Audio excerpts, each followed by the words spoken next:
Ils connaissent les terreurs de l'ombre de la mort. Job 24, 17. L'Éternel est mon berger. Même quand je marcherai par la vallée de l'ombre de la mort, je ne craindrai aucun mal, car tu es avec moi. Psaume 23, 1, 4.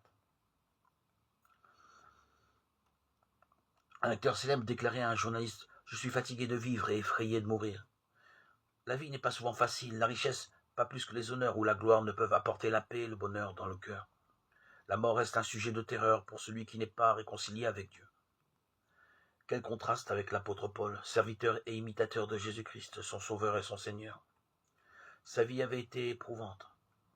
Il n'avait pas ménagé sa peine pour annoncer l'Évangile. Il avait été souvent persécuté et rejeté. À la fin de sa vie, il était dans une prison à Rome à cause de sa foi.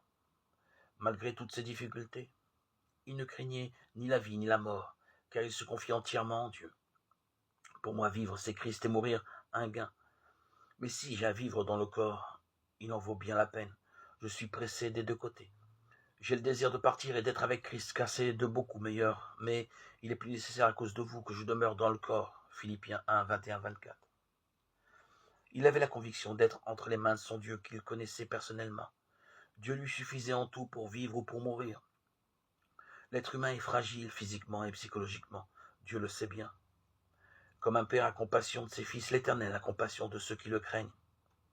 Car il sait de quoi nous sommes formés. Il se souvient que nous sommes poussière. Psaume 103, 13.